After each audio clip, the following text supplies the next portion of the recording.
Welcome back, artists. We are going to be starting our planning for our Dale Chihuly collaborative art piece today.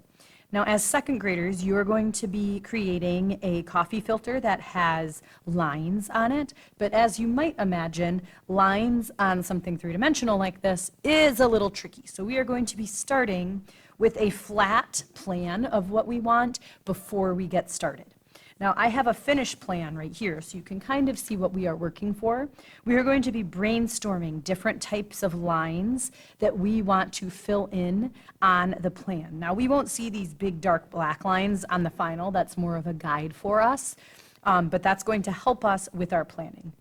What I ask when we add our lines to our plan is you need to fill up the space.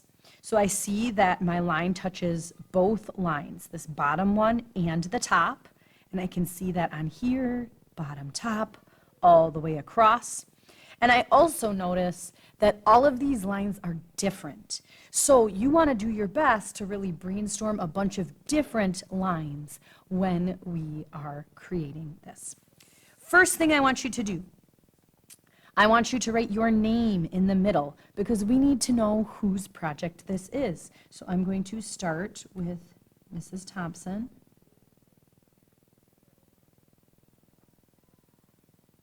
Ooh, and I had to write small because that's not a very big space. I'm going to do my best.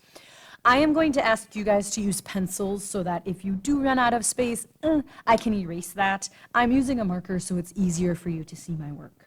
And now I need to decide on a type of line. And there's all kinds of different types of lines in artwork. I want you to be creative and really have fun with this. One type of line that we often see as in art is a straight line. So perhaps that's what I want to put in this first circle here. Remember that my line needs to touch the bottom and the top. It needs to fill the space. So I'm going to draw a line that goes all the way from one edge to the other. And I'm going to go all the way around. Notice I'm turning my paper to make this job a little bit easier for me. If I try and turn my arm all crazy directions, that's going to make it a little bit harder. And I'm just going to keep going all the way around until I fill in the space.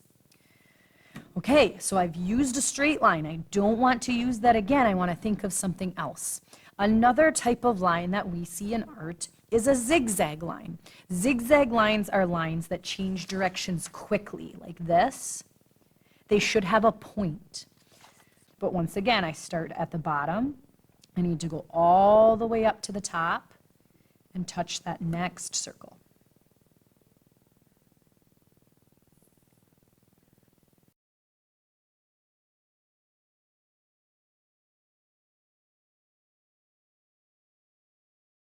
As you can see, we're going to be tracing with Sharpie markers, and I can't get really teeny tiny details on that, so you want to make sure that you're drawing big. All right, I've got another line on there. The final type of line that we often see in art is a curved line, and a curved line is a line that changes directions slowly. Curved lines don't have points, but they're nice and smooth. A loop-de-loop would be a curved line. This here is a type of curved line. A wavy line is a type of curved line. They do not have points. So I'm going to go with that wavy line. And once again, I touch both lines, top and bottom.